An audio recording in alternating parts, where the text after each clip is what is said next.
Now that we've sort of uncovered and discovered what the fundamentals are in terms of how color works and how hair color relates to the actual color wheel and how to achieve those different results, the key link in terms of making sure that we offer our clients the perfect result every time is the consultation.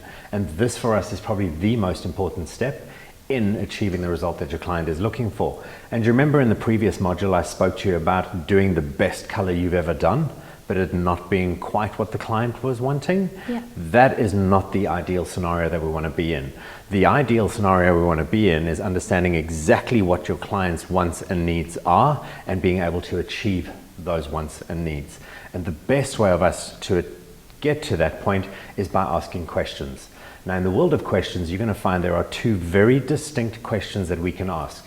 There is an open question and there is a closed question. What do you think the difference is between an open and a closed question?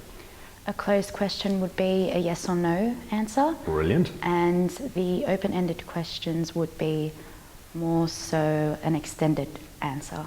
Which one is going to engage the client to talk a little more, do you think? Open-ended.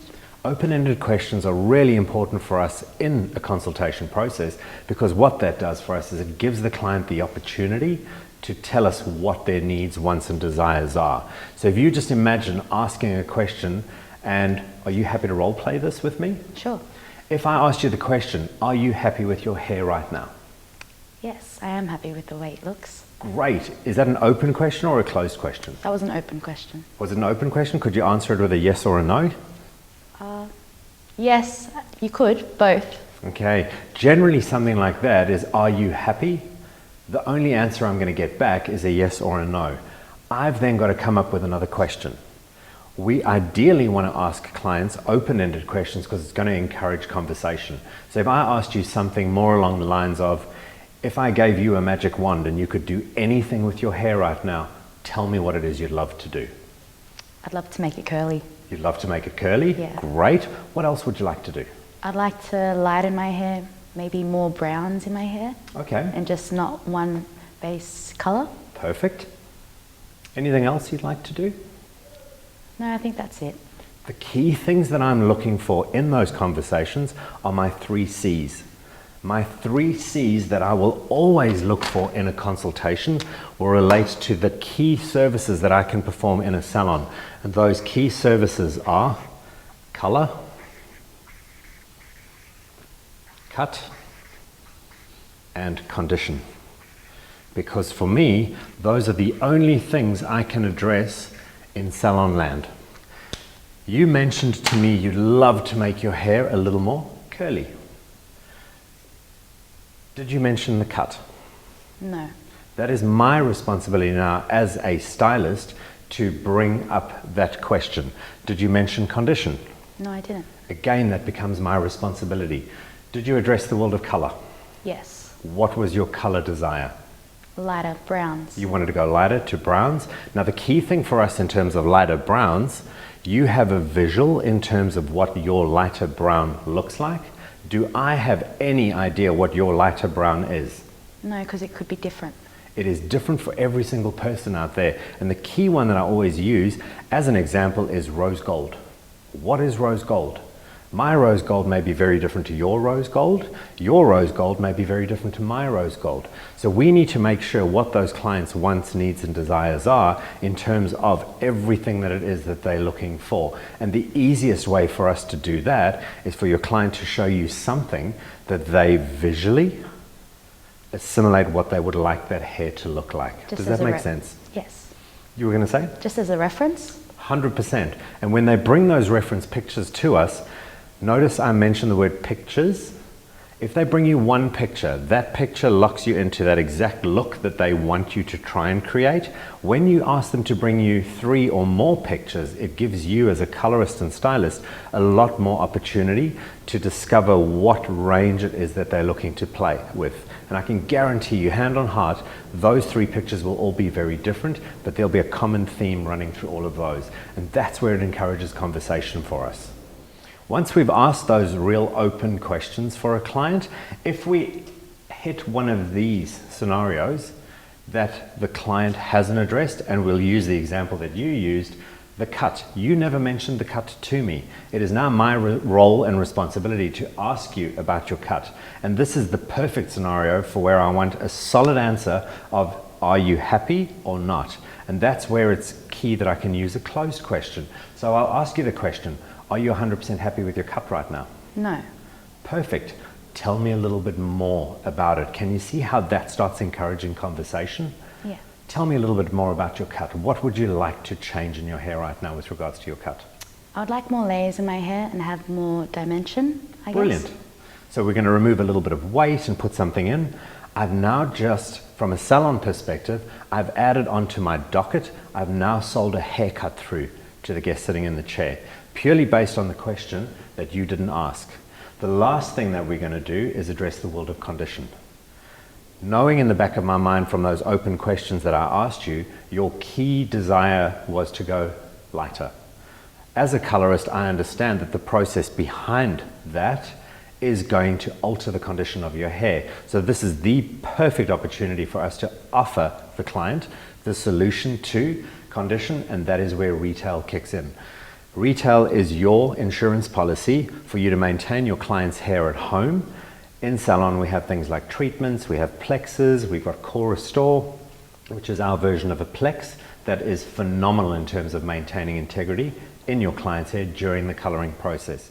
Those three things that we continuously look for in a consultation are color, cut, and condition. And the reason we look for those is that is what we as colorists and stylists can do in salon. It's about offering a solution to your client's concern. If they've got a concern with their color, we're going to use the beautiful O&M core color range to address that color concern. If they've got a concern with their cut, we're going to use a pair of scissors. If they've got a concern with their condition, we're going to do in-salon treatments and recommend them to take home a retail range, depending on how far we're going to push the services in the salon today. The fourth C for me that is crucial is consistency.